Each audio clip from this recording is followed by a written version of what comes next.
Welcome to the Emily Otto Show, business coaching for rebel healers, priestesses, and other witchy women.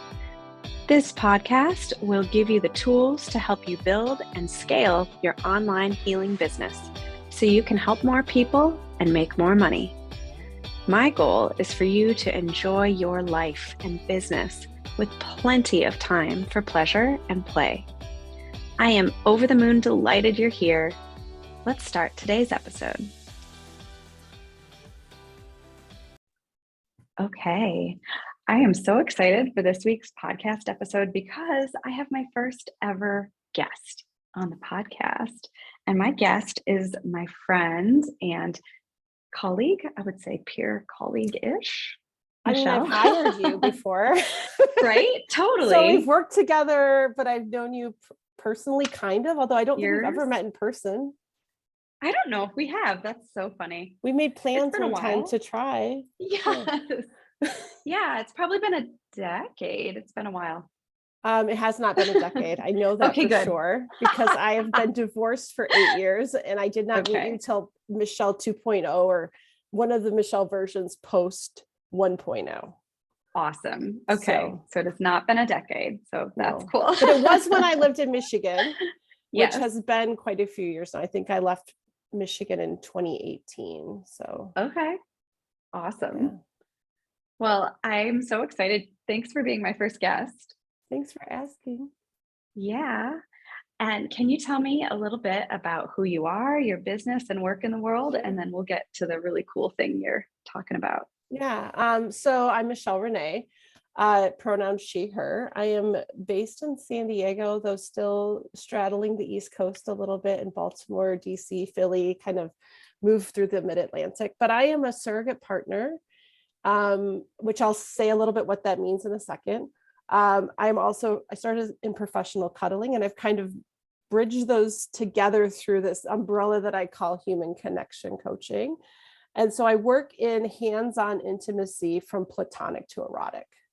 Sometimes that looks like cuddling. Sometimes it looks like what we call surrogate partner therapy, which means that I work in a collaboration with talk therapists and their clients that struggle with relationship skills, intimacy skills. They've struggled to be in relationship, or they have trauma around sexuality or just relationship trauma, and we help work together as a team to help them feel safety in their body again so that they can pursue intimacy. So and sometimes I just do straight up like clinically informed sex work, right? Awesome. Yep, I do. I show up where I'm needed, and sometimes I have a client right now where I do exposure therapy with the help of their therapist around bodies. Amazing.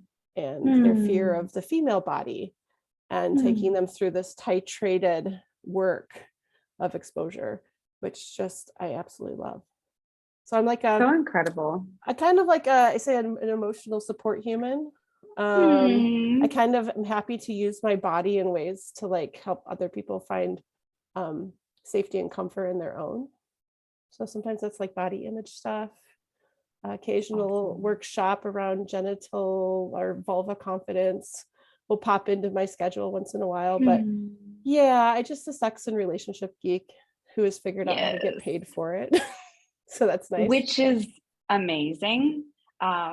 Yeah, I think there's a lot of women listening to this podcast who are sex, love, and relationship coaches or considering that as a profession. And I think it can be something that seems really intimidating to break into, or in my experience with my clients who are intimacy coaches, it's kind of hard to get the ball rolling on that business of how do you, it's not the kind of thing people sign up for free sessions for usually. Yeah. And I don't want to do, it's an interesting, starting in professional cuddling back when Cuddlist is an organization that trains professional cuddlers, and their primary training is around learning our own boundaries so that we can help our clients establish their boundaries. But that was a big process because back then it was kind of the Wild West. It was like 2015 when I started with them. I'm pretty sure I was the first cuddler they had outside of Chicago or New York. And I was living in West Michigan at the time. And we were doing things like advertising on Craigslist. Oh and yeah. sorting through that clientele list that was really curious, but probably looking for sex work. And how do you not have everybody disappointed, including yourself? And like sorting out the process. And at this point, I don't do any kind of free calls. Like I have a $40 deposit that gets put down to meet with me for a kind of an intake call that Awesome. gets applied to their first session. So it is I like that. technically free, but you know what? If they don't show up, I take that as a no-show fee, and I don't turn it into an Uber bitch. Like there's a balance, right? 100%. Yeah. And Yeah. if we decide mutually that if they decide or I decide that we're not a good fit, I refund them their money. I am thrilled That's to not, I awesome. don't want it to be this like bait and switch situation. But I cannot, they show some kind of commitment when they put something down.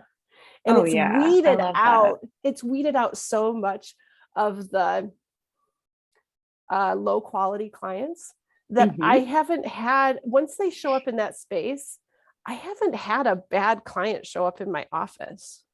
Like That's when I say awesome. bad, I mean, we're on the same page as to what we want. There's no like, I'll Yes. settle for this, but I really want this. And when you're doing hands-on intimacy work, that's just a huge like barrier to get through, is like getting the right client. And that has, since I've created that protocol, that part of my business has been smooth sailing. That's brilliant. And it's been really fun to watch you go from, I remember seeing your marketing lingo around the cuddling sessions, and then to also have created this surrogate partnership and then working with therapists to do that work is just so unique. I don't know a lot of people that are doing that kind of work in the world. It's been around since Masters and Johnson in the late 60s. Oh, They really amazing. started with bringing in single women to work with the single men that were going through their clinic for erectile dysfunction or premature ejaculation that were not partnered. So they brought in probably sex workers, right? And paired them up with the single male clients. Now it's evolved a lot over the years. That back then the term sex surrogate was really common. And now as an industry, we've really pushed to shift over to surrogate partner because it sets the expectations a little more accurately. Because I love that. If we're going to get to sex in that specific modality, it is going to take probably a year of work. It is not the focus of the work. It might be the thing that brings the client in, but we're mainly working on building a relationship. So surrogate partner, way more accurate than sex surrogate. And and then the other part of my work might look more like what I would call a sex surrogate if that's what's needed. But yeah, the working with therapists has been really, really fulfilling and my favorite part of my work. It's such a cool idea to have that partnership and to have them focus on their expertise and you focus on your expertise to get to serve the human. Well, think about it. If you're in a relationship and you've got some big things happening, while we want our partner to share with us, we don't want to be their therapist. So having a separate person to process our sessions with it is really important. And because we're working with attachment and a lot of really big feelings, to have that third party involved to help manage those feelings, because part of that process is the grieving process when we end our work, right? This is not this does not go on forever. Right. There That's is not the idea. There is an arc to the work.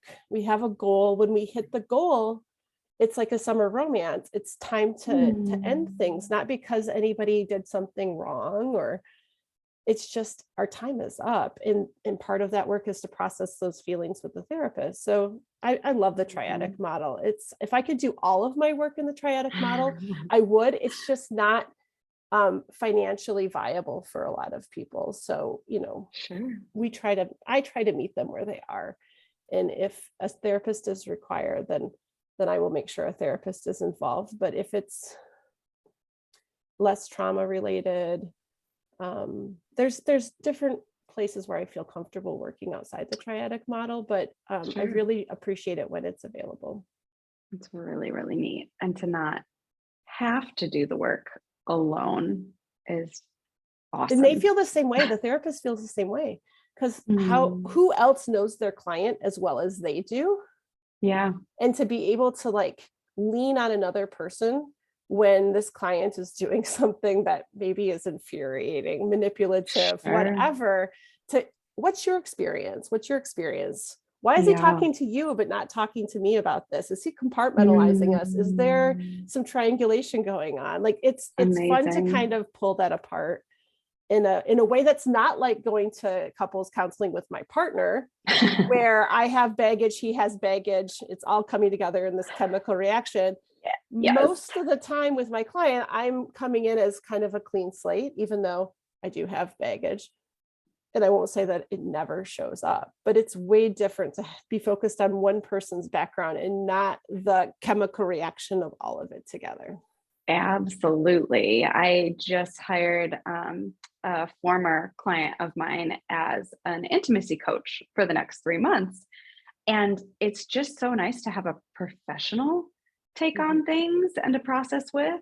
I have lots of amazing friends, but I also, it's really nice to get an expert opinion and look at things and to not have someone who's emotionally involved in the way that a Mhm. partner or a friend would be. Same thing with cuddling, right? Clients Yeah, will say, like, I could talk to my friend like I talk to you, but you're not actually intimately involved in the situation. And yeah, it can be a big listening difference. ear. Yeah, for sure. So I really wanted to talk about your latest project, if we can Yes. call it that, because that's what really sparked me. I was scrolling Facebook as one does, and I saw your marketing graphic and got to reading it, and I was like, "Hold on, what is this soft cock week that Michelle is talking about?" Yay. Yeah. So I interesting. get so excited for soft cock. I It's love that. it creates a ton of jokes, right? Like, what did Oh, you do so this many good weekend? jokes. I was knee deep in soft cock this weekend, building a website and merchandise is ready and all these Yes, things, right?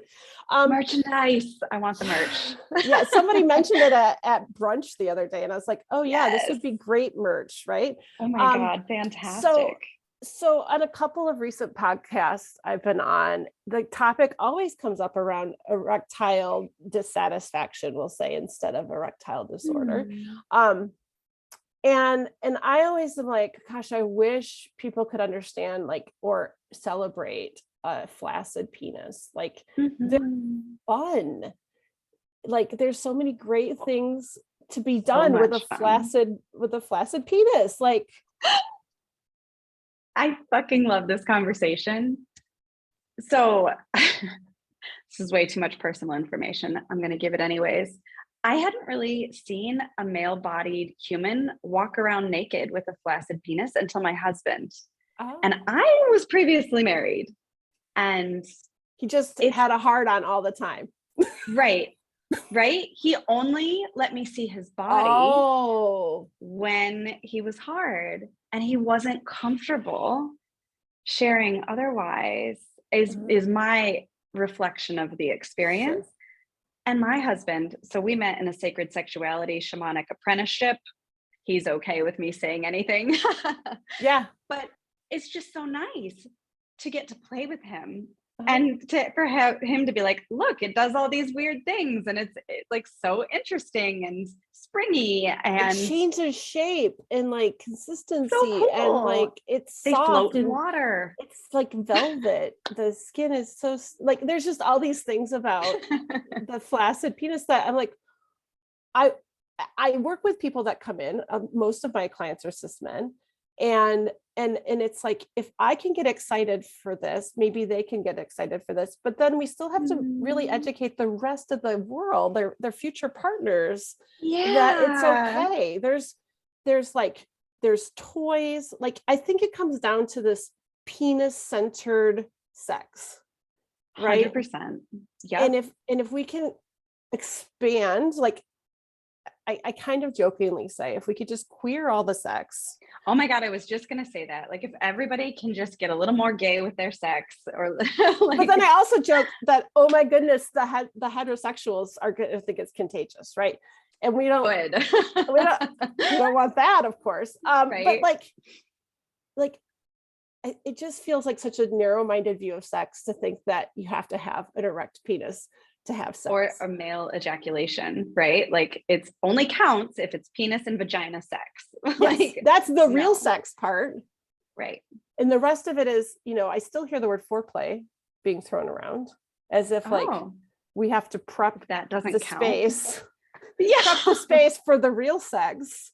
And it's like, oh my gosh, there's so much more that can be done. And if we could just have play show up in the bedroom, fun. There's no need to have an erect penis all the time. And if you never have one, that's okay too. I mean, we've got lots of tech that can help with that if it's really important.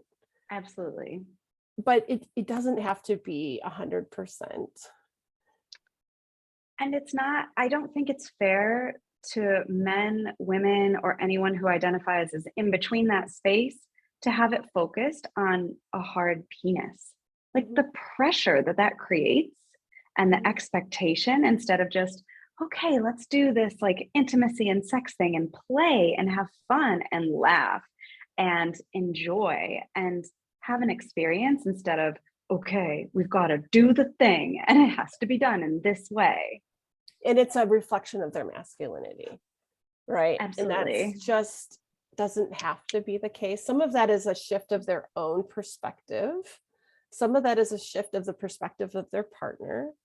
And that's what I'm hoping with Soft Cock Week, is that we can start to have an expanded view of like, what is a useful penis, right? It does not have to be erect to be useful. It can be fun no matter what state it's in. And so anyways, I was talking on a couple of podcasts and I kept joking that one day I'm going to create a Soft Cock Appreciation Month, right? And then Lee Phillips, who is a dear friend and colleague that I've worked with in surrogate partner work, he always comments, you should do it. We should do it. We should do it. And I was like, finally, okay, I have to get serious about this because it keeps showing up in my life and I don't want to ignore it. This is important to me. 100%. It affects my clients. It just affects, I think, the well-being of men's mental health. Like, absolutely. Couples understanding what sex can look like, because I think we don't have enough adult sex education. Oh my God, no. There's just not enough modeling. So I took up the helm, and it's kind of this, I've had a lot of input from my colleagues. I really weighed the whole inclusivity factor of using the term soft cock. Your language around it has been great. Well, yeah. I want people to take what feels good to them and modify what doesn't. So if there's an educator, advocate, anybody who's taking up this project with me, if they need to change the language to fit their demographics to what feels good for them, because everybody uses different language for their genitals, do it, please. Make it what you need it to be for your community. It's more important that we're having the conversation than, sticking to one hashtag, right? Like, I just want it talked about. So the way I'm handling it is I'm asking my colleagues to just kind of pick this up as a grassroots project. If you've got something to contribute, send it my way. It'll get posted on the website as an event for the week of November 13th through 19th. And then what'll be great, I think, afterwards, and I don't know what's going to happen that week. I don't know who's all going to get involved. Clearly, Emily, you're my first interview about this topic. I hope there's a whole bunch more planned, and that, and not just interviewing me. Clearly, I don't even have a penis, but I am a fan, and I want this to become a website that lives as a living resource, right? So this year's information will get cataloged for ever, hopefully, right?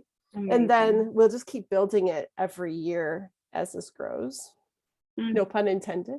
Yeah. So softcockweek.com is acquired. It's launched. It's growing every day. I do something new on it. I think like it just keeps, I get something out and then I'm like, okay, now I can tweak it a little bit. Awesome. We're running out of time. Working with a friend of mine, we kind of decided on a week in November because It's also Movember, which is about mental health. And I while love we that. have October, and it could have fit in October, I just I like the fundraising around Movember. And so I thought it would be a nice kind of fundraiser opportunity on top of the awareness. And I think the mental health aspect is really what makes me think of my two little boys.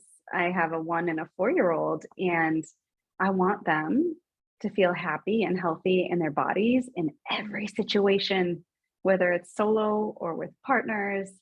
And I think the appreciation for Soft Cocks is going to help with that. It is one of the biggest ways through of you don't have to, it does feel like toxic masculinity to focus on the hard cock being like the thing when it comes to sex.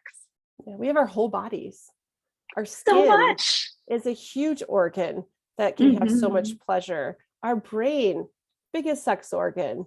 Like play with all of it and like ask like I always think like sex should start with the question of what would feel good to you right now. I love that. There's nothing else that needs to be asked. And then you just keep asking that question and paying attention to your body, not having this pre-planned routine to your sex life. And that I wanted to come back to when we were talking about queering the sex, because for like the cis het folks out there that might not understand what we were talking about with that. My understanding, having sex with a female-bodied human, is there was so much more slowness and exploration of the entire body because it wasn't focused on this like formula. Yeah, exactly. So it's what is general heterosexual, cis het sex look like, right? There's the quote unquote foreplay, right? We do a little boob touching, little vulva touching, maybe we get a little oral sex back and forth, right? Yeah. And then, oh, I have an erection. Got to do something about it. Can I put it in you now? Right? Yeah. And then there's some pump action, right? Maybe both people get to have an orgasm at that time, but what do we know? 70% of vulva owners can't orgasm from vaginal penetration alone. So maybe they're savvy and they've included some clitoral stimulation in their PIV or their penis and vagina sex. And then hopefully she comes first and then he comes and then sex done. And then we're done. Yep. Yeah. And that's the formula. And sometimes it's wonderful. 100%. Super into like vanilla cis het sex sometimes. Like that's cool. Yeah. But and even me, so much more. Even me as a sex professional sometimes has that thought cross my head of, okay, we decided we were going to connect tonight, because I don't do well with expectations. So I don't schedule sex. We schedule date nights where we spend time together. That usually includes some cuddling. And with some skin to skin contact, things start to happen, right? And 99% of the time, we're probably gonna have some kind of sexual interaction, right? But even me in that space, let's say we get into like oral sex of some sort, and what happens if that's where things end? I still have a thought in my head that, is he disappointed that we didn't have the real sex? I say with air quotes. Totally. Right. And I'm like, and this is what I preach and practice all the time. And I still have that socialization that this is like going to be disappointing that it didn't end in a different way. And I think with queer sex, especially like for me being with cis women or trans people, it doesn't look like, oh, somebody had an orgasm and that ends the sex, right? We actually come to decision when things are kind of done. It kind of peters off. Like, we start to think about other things, like our focus goes somewhere else or whatever. But it doesn't look like that formulaic, is that the right word? Way of there's going not like a cliff drop off. Right. Yeah. It's interesting. Yeah. Yeah, I'm a big fan of all the flavors of sex and intimacy and human bodies connecting. And to me, having a soft cock week and articulation and focus and having these conversations makes the world so much better, because then men and people who are not men, humans who have cocks and humans who interact with people who have cocks can feel better to express, explore, have this like, it almost feels like a prism effect. There's so many different facets of this human experience, and why not enjoy the fuck out of all of them instead of the formula? And some people might dive into this week and eat up everything that's out there, and other people might have a drive-by experience of it.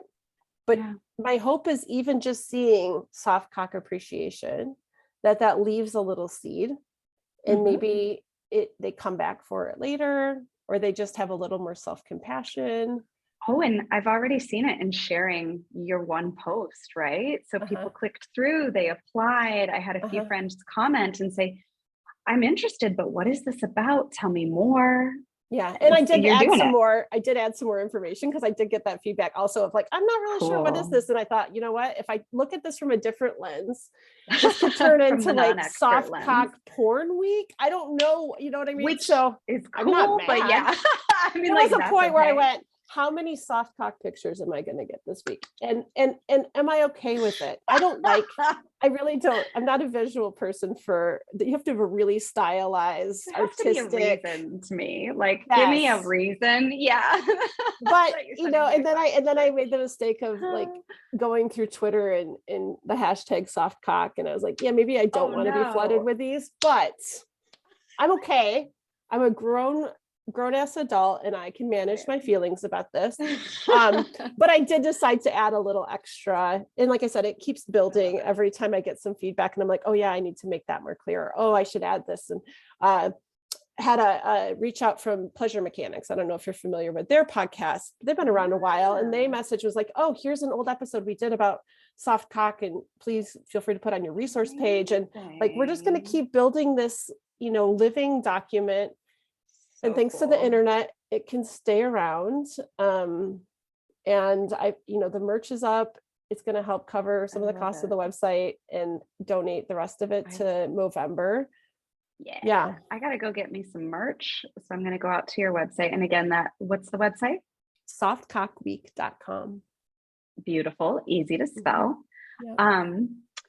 So what I love that you touched on, another point I wrote down, is this project, it wasn't what you set out to do as a business, right? No. This isn't like a money-making endeavor, but it's almost the work kept calling to you.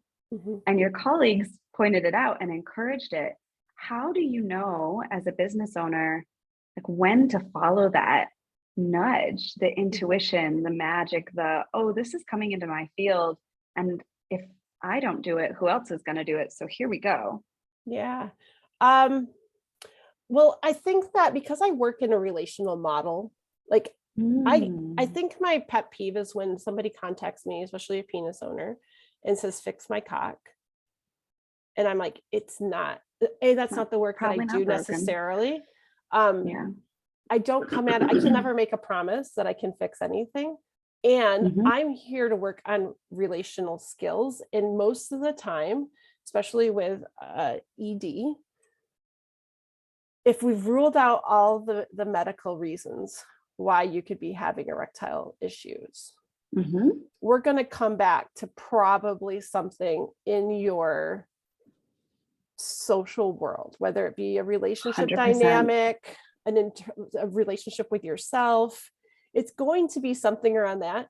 And that's where my joy in my work is that thing. It's not about, okay, so like example, I have had married men contact me and say, I have erectile difficulties with my wife.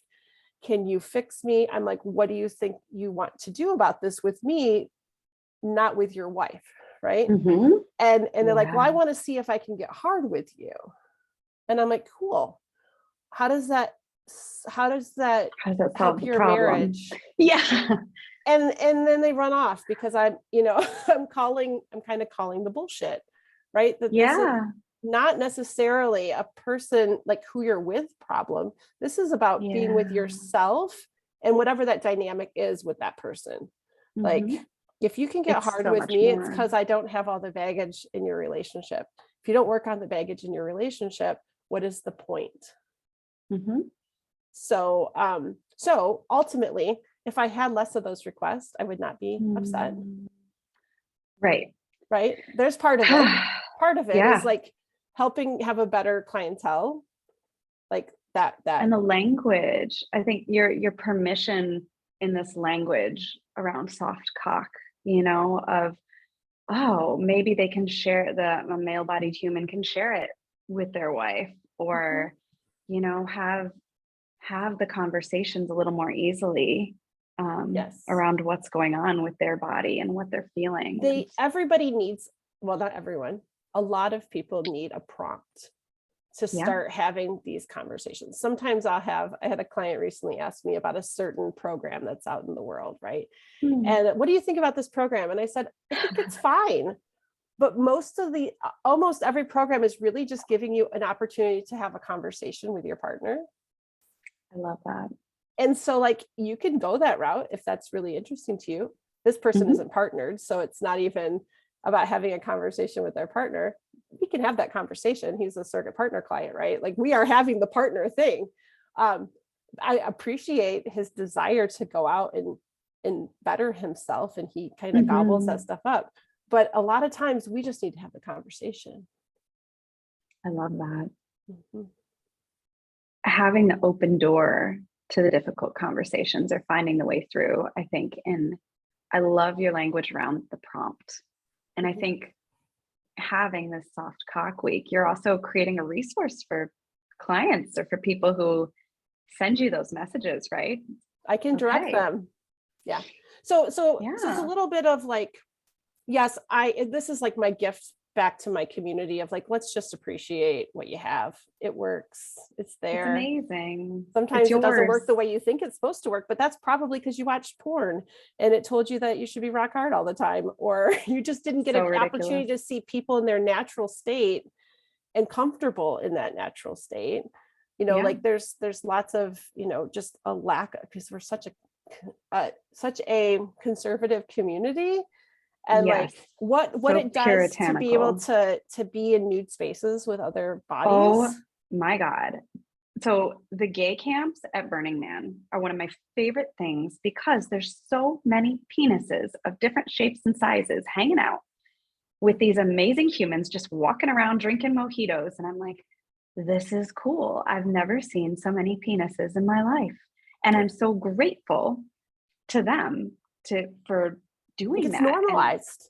It's it's so just normalized. nice. So I tend to hang out at nude beaches, nude resorts. That's kind of my Awesome. I don't it's just I've gotten into that world a lot more. Oh, I And bet the it people are so helps. neat. Well, and it just helps with body image. People think you have like they can't get over Yeah. the idea that they have to, like, they're going to go get naked in front of people and they don't have this 10 out of 10 body. And when you actually get into those communities and there's just a plethora of body types So there, good. like it just helps normalize so much. Yeah.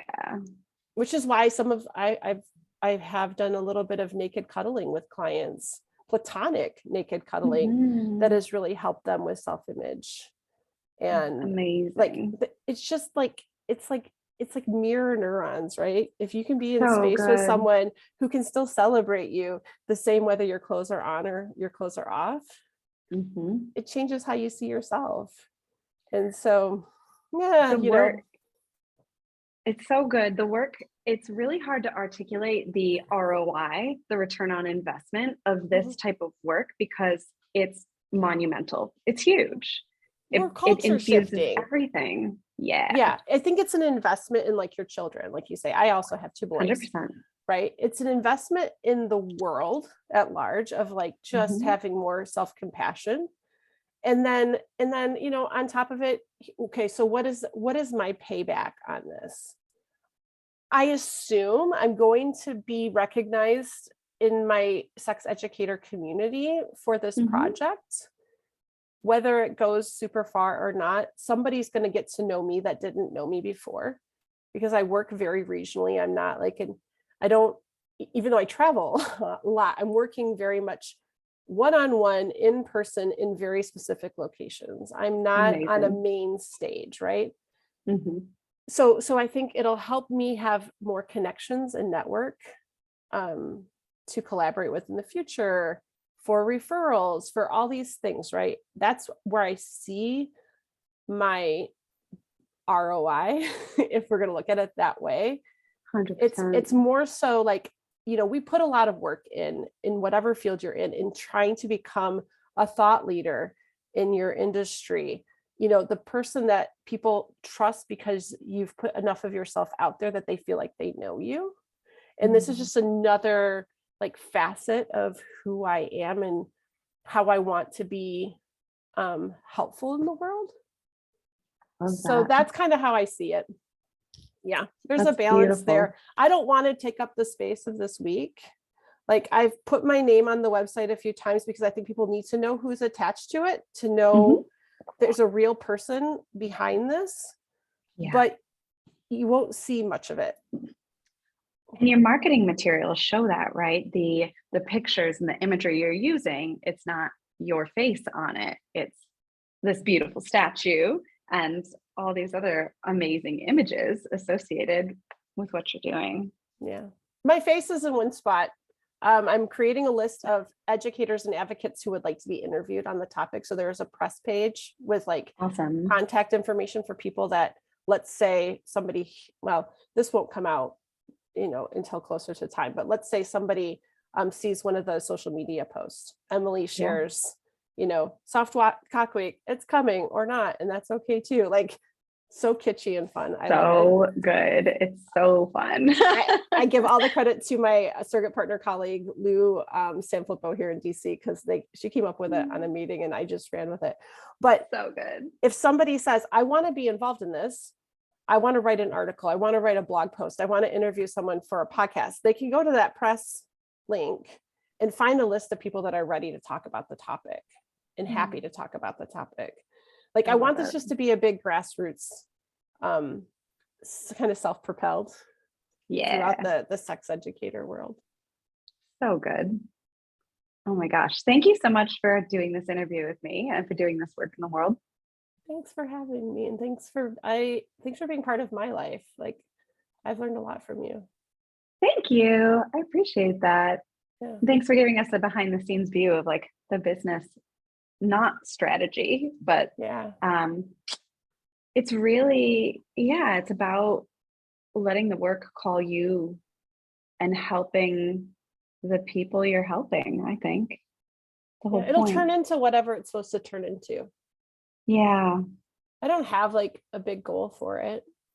And if it petered out and I didn't do anything with it next year, I'm okay with that too. Maybe people are like, this isn't needed. But I've not heard that yet. I've heard nothing but positive. No one's going to say that. Yeah. I've heard nothing but like, oh my gosh, I'm surprised that it actually hasn't happened before, is where I'm at right now. Is like, there's a hole here that's not being filled. God, there's so many puns in this. God, there's just so many good ones.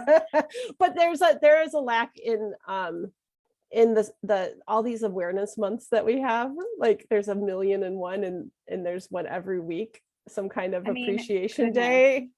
Beards and soft cocks. I am all about that. That sounds amazing. Bring on November.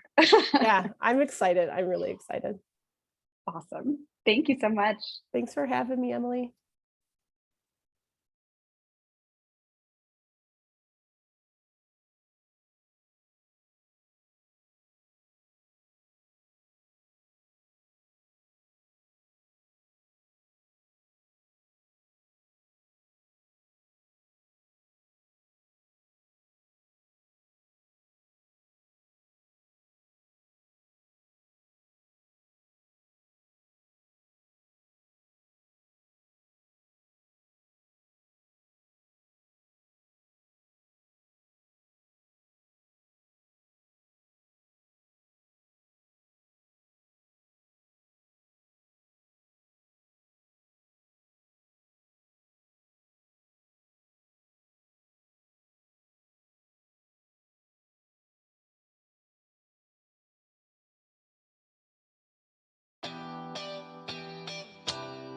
That's it for today.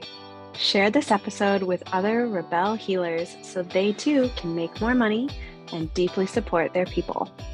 Join my free Facebook group at Business Coaching for Rebel Healers with Emily Otto, and stay tuned for next week's episode. XOXO.